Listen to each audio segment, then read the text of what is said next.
Hello दोस्तों, स्वागत है आपका अपने चैनल में। मेरा नाम है गोविंद, आपका अपना एकेडमिक भैया।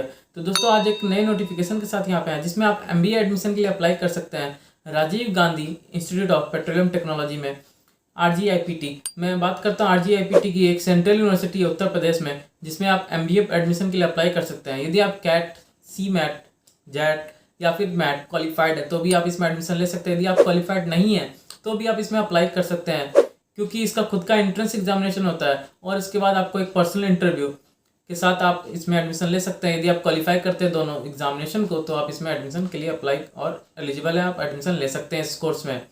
तो दोस्तों इसकी एलिजिबिलिटी क्राइटेरिया क्या होगी, इसकी एप्लीकेशन फीस, इसकी फीस स्ट्रक्चर क्या होगी, सभी चीज़ हम लोग डिटेल में जानेंगे। तो बने रहे वीडियो में आगे तक। तो दोस्तों सबसे पहले बात करते हैं इसकी एप्लीकेशन फीस की। तो इस यदि आप जनरल, ओबीसी या ईडब्ल्यूएस कैटेगरी से बिलोंग करते हैं तो आपको ₹400 पे करना पड़ेगा। यदि आप एससी एसटी पीडब्ल्यूडी कैटेगरी से बिलोंग करते हैं तो आपको ₹200 पे करना पड़ेगा एज एप्लीकेशन फीस। ये प्योरली ऑनलाइन पेमेंट मेथड है, तो आप इसको ऑनलाइन पे करेंगे। और यदि आप वेबसाइट पर जाएंगे www.dumsrgipt.ac.in पे आप जाके ऑफिशियल साइट पे आप फॉर्म फिलअप कर सकते हैं। इसकी last date of online application form 15 जून 2021 रखी गई है। तो यदि आप इंटरेस्टेड हैं और एलिजिबल हैं तो आप अप्लाई कर सकते हैं इस कोर्स के लिए 15 जून 2021 से पहले। तो दोस्तों आरजीआईपीटी में डिपार्टमेंट ऑफ मैनेजमेंट स्टडीज़ में मेनली फोकस कॉर्पोरेट वर्ल्ड और एनर्जी सेक्टर पे दिया जाता है। अब बात करते हैं इसकी स्पेशलाइजेशन की या area of focus of the department की। तो energy management, financial management, marketing management, human resource management, operation management में आप अप्लाई कर सकते हैं एमबीए प्रोग्राम में। और भी यदि जानना है तो एमबीए एनालिटिक्स में भी आप अप्लाई कर सकते हैं, आगे देखते हैं हम लोग। तो दोस्तों अब बात करते हैं department of management studies RGIPT में ऑफर किया जाता है 2 years full time MBA program के लिए। तो आप एमबीए कर सकते हैं और एमबीए डाटा एनालिटिक्स भी कर सकते हैं। बात करते हैं एमबीए की, तो एमबीए पहले मैंने बता रखा है कि फोकस रहेगा एनर्जी पे, marketing, finance, HR and operations पे, वहाँ पे मेनली फोकस ही रहेगा। और यदि बात करते हैं एमबीए डाटा एनालिटिक्स की तो ये मेनली फोकस रहेगा analytical tools, techniques and methodology पे ये बेस रहता है, इस पर ही फोकस किया जाता है। तो आप जिसमें भी इंटरेस्टेड है उसके लिए एलिजिबल हैं और अप्लाई कर सकते हैं इस कोर्स के लिए। और भी डिटेल जानने के लिए हम लोग बनते हैं आगे वीडियो में। तो दोस्तों अब बात करते हैं एमबीए एडमिशन की एलिजिबिलिटी क्राइटेरिया की। तो यदि आप जनरल, ओबीसी या ईडब्ल्यूएस कैटेगरी से बिलोंग करते हैं तो आपको 10th में 50% मार्क्स होनी चाहिए, 12th में 50% मार्क्स होनी चाहिए और बैचलर्स डिग्री में भी 50% मार्क्स होनी चाहिए। यदि आप एससी एसटी या पीडब्ल्यूडी कैटेगरी से बिलोंग करते हैं तो आपको 5% मार्क्स का यहाँ पे रिलैक्सेशन मिलता है। डेट इज़ 45% मार्क्स 10th में, 45% मार्क्स 12th में, बैचलर्स डिग्री में 45% मार्क्स होनी चाहिए। तो यहाँ एलिजिबल है और अप्लाई कर सकते हैं इस कोर्स के लिए। तो अब बात करते हैं एमबीए डेटा एनालिटिक्स की। तो यदि आपके पास जनरल, ओबीसी या ईडब्ल्यूएस कैटेगरी से बिलोंग करते हो तो आपके पास 10th में 50% मार्क्स, 12th में 50% मार्क्स, बैचलर्स डिग्री में आपके पास 50% मार्क्स होनी चाहिए। बात करते हैं बैचलर डिग्री की।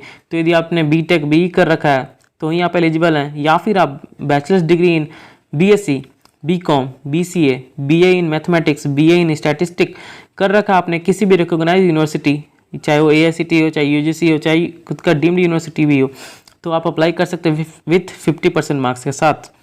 यदि आप एससी एसटी पीडब्ल्यूडी कैटेगरी से बिलोंग करते हैं तो आपको 5% मार्क्स के यहाँ पे रिलैक्सेशन मिलता है। That is 45% marks in 10th, 45% marks in 12th, 45% marks in bachelors degree में होनी चाहिए। तो वहाँ पे मैंने बता रखा जो भी बैचलर डिग्री की रिक्वायरमेंट है। बस ये डेटा एनालिटिक्स में ये सब रिक्वायरमेंट है। आप simple MBA in energy, finance, HR या ऑपरेशनल में आप किसी भी बैचलर्स डिग्री से हैं तो आप अप्लाई कर सकते हैं उस कोर्स के लिए। जो भी इस कोर्स के लिए अप्लाई करेंगे उनके पास कैट स्कोर, जैट स्कोर, सी मैट या फिर जी मैट या फिर मैट स्कोर है तो आप अप्लाई कर सकते हैं इस कोर्स के लिए। यदि आप फाइनल ईयर स्टूडेंट्स हैं तो भी आप एलिजिबल आप अप्लाई कर सकते हैं इस कोर्स के लिए। उनके लिए भी वही एलिजिबिलिटी क्राइटेरिया रहेगी जो यहाँ पे दी गई है। और आपको पास अच्छा मौका है, आप डॉक्यूमेंट के लिए भी आपको टाइम दिया जाएगा फाइनल ईयर स्टूडेंट्स को। तो आप एलिजिबल हैं तो आप अप्लाई कर सकते हैं इस कोर्स के लिए। तो दोस्तों अब बात करते हैं सिलेक्शन प्रोसेस की। तो जो भी कैंडिडेट्स शॉर्टलिस्टेड होंगे on the basis of following criteria, तो यहाँ पे आप देख सकते हैं क्राइटेरिया सिलेक्शन वाइज दिया गया। जैसे कि आप क्वालिफाइंग एग्जाम में 65% मार्क्स का आपको वेटेज दिया जाएगा, एकेडमिक परफॉर्मेंस में 20%, वर्क एक्सपीरियंस में 5%, तो टोटल एक मिला के 90% यहाँ पे है। और इसके बाद 10% आपको पर्सनल इंटरव्यू में दिया जाएगा। तो टोटल की बात करते हैं A+B इक्वल टू 100 रखी गई है। तो आप 100 में से आपको जो भी स्कोरिंग होगी उस अनुसार से आपका सिलेक्शन लिस्ट निकाला जाएगा। और दोस्तों बता दूं आपको, जो भी शॉर्टलिस्टेड कैंडिडेट होंगे उन्हीं को बस पर्सनल इंटरव्यू के लिए कॉल आएगी या फिर मेल भी आ सकती है। तो दोस्तों अब बात करते हैं MBA स्पॉन्सर्ड कैटेगरी में भी आप अप्लाई कर सकते हैं या फिर आप पार्ट टाइम कैटेगरी के लिए भी आप अप्लाई कर सकते हैं MBA प्रोग्राम में। तो सबसे पहले बात करते हैं कंपनी स्पॉन्सर्ड कैंडिडेट की। तो जो भी एलिजिबिलिटी कैटेगरी मैंने बता रखी है सेम टू सेम रहेगी, बट इसमें आप without CAT, without CMAT, without JET किसी भी एग्जामिनेशन आप क्वालिफाइड नहीं है तो भी आप अप्लाई कर सकते हैं इस कोर्स के लिए। अब बात करते हैं स्पॉन्सर्ड कैंडिडेट को एटलीस्ट 2 इयर्स का स्पॉन्सरशिप ऑर्गेनाइजेशन की तरफ से होनी चाहिए, एटलीस्ट 2 इयर्स, क्योंकि 2 इयर्स की कोर्स प्रोग्राम है MBA, तो इसके लिए आपको 2 इयर्स का स्पॉन्सरशिप ऑर्गेनाइजेशन के द्वारा दिया जाएगा, तभी आप अप्लाई कर सकते हैं इस कोर्स के लिए। तो जो भी स्टूडेंट्स स्पॉन्सर्ड कैटेगरी में अप्लाई करना चाहते हैं तो वो या तो वर्किंग प्रोफेशनल होना चाहिए, government, semi government, private institute, R&D research and development organisation या फिर किसी भी इंस्टीट्यूट में असिस्टेंटशिप होने चाहिए, तभी आप इस कोर्स के लिए अप्लाई कर सकते हैं। तो दोस्तों बात करते हैं पार्ट टाइम कैटेगरी में भी आप MBA प्रोग्राम के लिए अप्लाई कर सकते हैं। तो इसके सबसे पहले बात करते हैं, मैंने एलिजिबिलिटी कैटेगरी पहले ही बता रखी है तो सेम टू सेम रहेगी, लेकिन आप एक और इसमें बहुत सारी बातें जुड़ी हुई हैं, जैसे कि आप जो भी स्पॉन्सर्ड कैटेगरी या फिर पार्ट टाइम कैटेगरी में अप्लाई करेंगे तो उनका डिस्टेंस एटलीस्ट 50 किलोमीटर होना चाहिए फ्रॉम द इंस्टीट्यूट से। दूसरी बात ये रहेगी एटलीस्ट 2 इयर्स का आपके पास मिनिमम वर्क एक्सपीरियंस होना चाहिए किसी भी फील्ड में, तो ही आप एलिजिबल अप्लाई कर सकते हैं। साथ ही साथ आपको NOC सर्टिफिकेट बनाना पड़ेगा जिसमें हेड ऑफ इंस्टीट्यूशन से या फिर किसी भी ऑर्गेनाइजेशन से जिससे आप जुड़े हुए हैं, तो ये सब आप बातों का ध्यान रखेंगे। और इसमें सबसे बड़ी बात है कि आपके पास विदाउट कैट, CMAT, GMAT कोई भी स्कोर नहीं है तो ही आप अप्लाई कर सकते हैं इस कोर्स के लिए, तो ये एक अच्छी बात रहेगी यहाँ पे। तो दोस्तों अब बात करते हैं कुछ इंपॉर्टेंट डॉक्यूमेंट्स की जो कि at the time of admission verification के लिए काम आएंगी।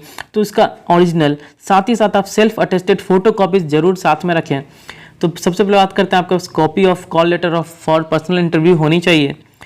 आपके पास कैट, JET, GMAT, CMAT की admit card, cat, JET, GMAT, CMAT की score card, 10th marksheet, 12th marksheet and grade certificate, graduation marksheet end semester wise certificate, या फिर आप यदि आपका CGPA है तो फिर CGPA के जितने भी सर्टिफिकेट्स होंगे आपके पास रेडी होनी चाहिए, या फिर आपके पास वर्क एक्सपीरियंस सर्टिफिकेट है तो आप उसको भी रेडी रखेंगे। यदि आप SC, ST, OBC, EWS category से बिलोंग करते तो उसकी सर्टिफिकेट आप जरूर से बनवा कर रख ले, वो लेटेस्ट होने चाहिए 1 अप्रैल के बाद से। वैलिड PWD कैंडिडेट्स, यदि आप PWD कैंडिडेट है तो आप उसका वैलिड PWD सर्टिफिकेट जरूर बनवा लें। यदि आप किसी स्पॉन्सर्ड कंपनी से या फिर रिकॉग्नाइज R&D किसी भी कंपनी से आप हैं तो आप उसका स्पॉन्सरशिप सर्टिफिकेट या फिर एम्प्लॉयर कंसेंट जरूर से बना कर रख लें। तो ये सब बहुत सारे डॉक्यूमेंट्स आप जरूर से ध्यान रखें। तो दोस्तों आशा करता हूँ आपको इन्फॉर्मेशन अच्छा लगा होगा। यदि इन्फॉर्मेशन अच्छा लगा तो इस वीडियो को लाइक करते हो जाए, ज़्यादा से ज़्यादा लोगों को शेयर करने सच में जरूरत हो, और इस चैनल को सब्सक्राइब कर ले। मैं इसी तरह की वीडियो आप लेकर बनाते रहता हूँ। और दोस्तों आप मुझे ज्वाइन कर सकते हैं फेसबुक, इंस्टाग्राम हैंडल पे, यहाँ पे स्क्रीन पे दिया होगा, या फिर वीडियो के नीचे डिस्क्रिप्शन बॉक्स में आप चेकआउट कर सकते हैं। और दोस्तों मैंने बहुत सारी वीडियो बना रखी है MBA admission NITs, central university या फिर स्टेट यूनिवर्सिटी में, तो आप वीडियो मेरे प्लेलिस्ट में जाकर चेकअप कर सकते हैं, या फिर ऊपर दिए आई बटन है, फिर वीडियो के नीचे डिस्क्रिप्शन बॉक्स में मैं लिंक दे दूंगा, वहाँ से आप जरूर वीडियो देख सकते हैं।